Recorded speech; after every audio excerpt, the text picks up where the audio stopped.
अब क्या लगा? जैसे बड़े से ऊंट के मुंह में जीरा दिए। तो ये ऊंट के मुंह में जीरे वाली ईडी की कार्यवाही क्या किसी के गले उतरने जैसी है? और इसको जाहिर करने में ईडी ने 3 दिन लगाए। 1,33,00,000 की रकम जाहिर करने के लिए ईडी को 3 दिन लगे। क्या ही समझा जाए। दोस्तों नमस्कार। दोस्तों वसई विरार महानगर पालिका पूर्व आयुक्त अनिल पवार के खिलाफ ईडी की कार्यवाही क्या ऊंट के मुंह में जीरा साबित हो रही है? ये बात हम क्यों कर रहे हैं? ये बात हम इसलिए कर रहे हैं कि ईडी का आधिकारिक प्रेस नोट आ चुका है और ईडी ने आधिकारिक प्रेस नोट में यह जाहिर किया है कि आयुक्त अनिल पवार के घर से 1,33,00,000 का कैश बरामद हुआ। अब ईडी ही रेड कार्ड भी बता रही है कि आयुक्त अनिल पवार प्रति वर्ग फुट 20 से 25 रुपए चार्ज करते थे। ये उनका रेड कार्ड था। इलीगल बांधकाम हो या लीगल बांधकाम। और रेड्डी वो 10 रुपए प्रति स्क्वायर फुट चार्ज करते। अब यही जो मैंने आगे कहा ऊंट के मुंह में जीरा, तो यही कुछ समझ में ये नहीं आती कि रेड्डी जो 10 रुपए स्क्वायर फीट जिनका रेट था, उनके घर रेड में करीब करीब 8 करोड़ कैश मिले, 25 करोड़ के आसपास की महंगी ज्वेलरी मिली डायमंड की, और बाकी की प्रॉपर्टी जो ईडी ने जाहिर की वो बाकी डॉक्यूमेंट का जो उन्होंने कहा वो वाईएस रेड्डी जो कि उप संचालक नगर रचना विभाग, उनके पास से 33 करोड़ रुपए का मुद्देमाल ईडी ने जब्त किया। उसी ईडी ने आयुक्त अनिल पवार के यहां छापामारी की और वहां से 1,33,00,000 कैश बरामद हुआ। 1,33,00,000 के अलावा किसी तरह की ज्वेलरी नहीं मिली, इसका वर्णन नहीं है, ना ही किसी तरह की और प्रॉपर्टी। हालांकि उन्होंने ये कहा है कि डॉक्यूमेंट मिले हैं हमें, हार्ड ड्राइव वगैरह मिले हैं उसकी बात, और कुछ चीजें ईडी ने जरूर कहा है कि आयुक्त अनिल पवार ने कुछ शेल कंपनियां बनाई थी तो उसकी जांच जारी है। तो कहीं ना कहीं मैंने आगे 2 बार वर्ड इस्तेमाल किया कि ऊंट के मुंह में जीरा, वही साबित हो। एक आयुक्त जो कि कई मानों में नगर रचना उप संचालक से पावर में अधिक है, उनके यहां 1,33,00,000 की नकदी बरामद होना, इसको क्या कहा जाए? अब पहली बार वसई में जब ईडी ने रेड की थी वाईएस रेड्डी के यहां, वो थी 14 मई और 15 मई की तारीख।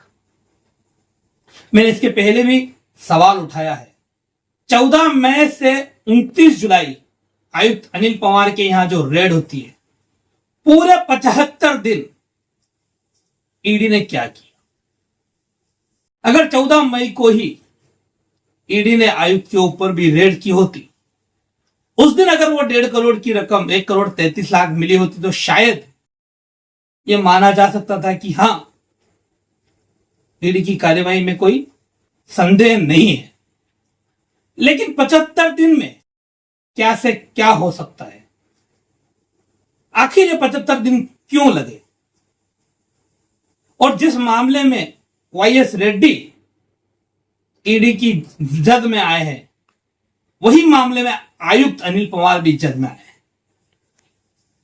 और इतने बड़े अफसर होकर जिनकी 2 लाख रुपए से अधिक की सैलरी है, उनके पास में ये जो मामूली रकम ईडी को बरामद हुई है, तो इसके मायने क्या है वो आप सोचिए। ईडी खुद ये कहती है कि इनका रेट 20 से 25 रुपया स्क्वायर फीट था, वसई विरार में पिछले दिनों यह कहा गया था कि एक अदृश्य शक्ति है, वाकई में अब महसूस होता है कि एक अदृश्य शक्ति है, जिस अदृश्य शक्ति ने वसई विरार के हजारों स्क्वायर फीट के अनाधिकृत बांधकाम को ही अदृश्य कर दिया। हजारों फीट का अनाधिकृत बांधकाम हुआ। यह अनाधिकृत बांधकाम का रेट है और अधिकृत बांधकाम में भी सीसी दिया जाने में अंडर टेबल तो पैसा लिए बगैर परमिशन मिलती ही नहीं है। ऐसे में आयुक्त ने क्या कुछ किया और ईडी 75 दिन बाद आयुक्त यहां पहुंची। आयुक्त ने 1 घंटा ईडी को लुका छिपी खेलते हुए 1 घंटे तक उसको तरसाया।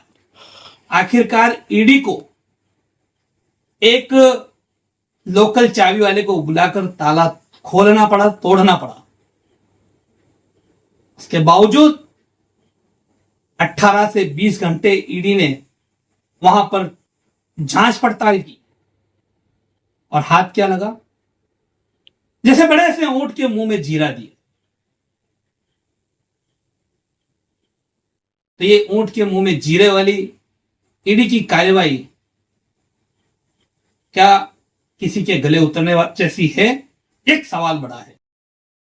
या जिस तरह से ईडी पर आरोप लगते हैं कि ईडी राजनीतिक हथियार मात्र बनकर रह गई, तो क्या यह भी मामला वही है जिस तरह से पिछले दिनों चर्चाएं चली?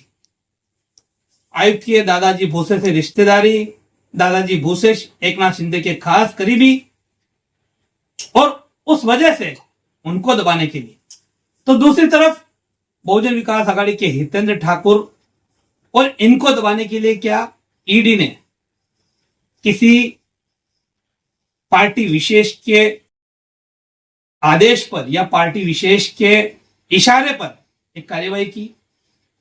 यह सवाल भी अब लोगों के मन में बहुत तेजी से उभरते चला जा रहा है। तो यही ईडी का आधिकारिक आंकड़ा आ चुका है। इसके पहले हमने अपडेट आपको बताई है, लेकिन वो आधिकारिक नहीं थी। अब आधिकारिक तौर पर ईडी ने जाहिर कर दिया, और इसको जाहिर करने में ईडी ने 3 दिन लगाए। 1,33,00,000 की रकम जाहिर करने के लिए ईडी को 3 दिन लगे। क्या ही समझा जाए? आपको समझदार है दर्शकों, यहीं रुकना चाहेंगे। हमारी अपडेट आती रहेगी आपको। फिलहाल के लिए इतना ही। नमस्कार, जय हिंद, जय महाराष्ट्र। हमारे चैनल सैफ न्यूज लाइव पर अपने व्यापार और सेवा से संबंधित विज्ञापन प्रसारण हेतु दिए गए मोबाइल नंबर पर संपर्क करें।